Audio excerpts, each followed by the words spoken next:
Pemirsa, pembangunan jembatan Pulau Laut yang menghubungkan Pulau Kalimantan di Batu Licin dengan Pulau Laut di Kota Baru kembali dilanjutkan pada tahun 2024 mendatang. Keberadaan jembatan Pulau Laut memiliki peran strategis untuk mendukung kawasan ekonomi khusus Mekar Putih. Kapal yang lewat di sana selama 5 tahun terakhir.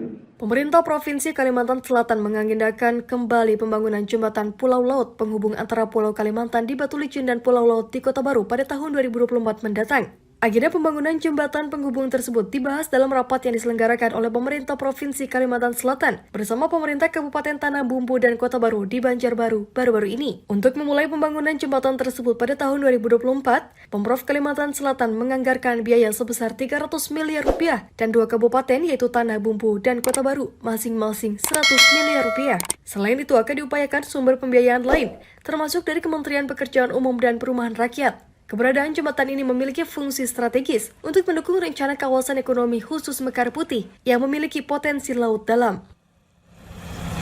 Tadi sudah ada komitmen dari Kota Baru, Tanah Bumbu, kemudian ada peluang juga investasi, pembiayaan investasi dari investor, kemudian dari Kementerian PU kita dorong yang tadinya akan dibangun, akan dibiayai di tahun 2030 ya kita coba dorong, mudah-mudahan bisa lebih cepat.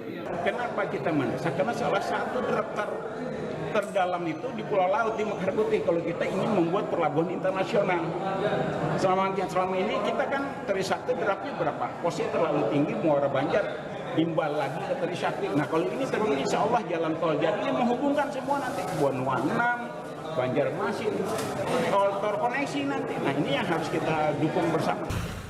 Perhitungan anggaran berdasarkan Detail Engineers Design tahun 2015, pembangunan jembatan penghubung Pulau Kalimantan dan Pulau Laut tersebut memakan biaya sebesar 3,5 triliun rupiah dengan ketinggian jembatan 50 meter dari permukaan laut.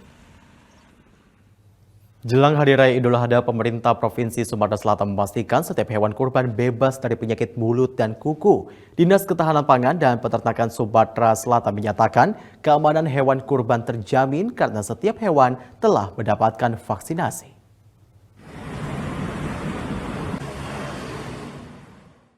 Dinas Ketahanan Pangan dan Peternakan Sumatera Selatan kini tengah melakukan pemantauan terhadap kesehatan hewan ternak seperti sapi dan kambing, mengingat hal itu merupakan fokus utama dalam mempersiapkan kebutuhan hewan kurban menjelang Idul Adha. Apalagi masih adanya kekhawatiran masyarakat terhadap penyakit mulut dan kuku atau PMK pada hewan ternak.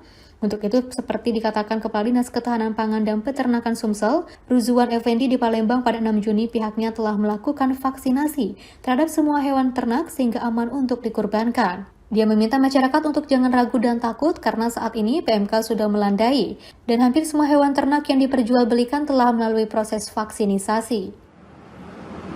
Dan tidak hanya sekali, sudah vaksin booster, sudah sampai 3 kali. Nah, itu persyaratan yang memang harus dilalui. Gitu.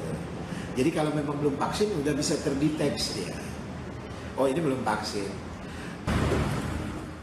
Selain melakukan vaksinisasi, pemerintah Provinsi Sumsel juga memantau kesehatan hewan kurban di tingkat pemeliharaannya, mulai kebersihan kandang, melakukan disinfektan, dan memperhatikan pakannya.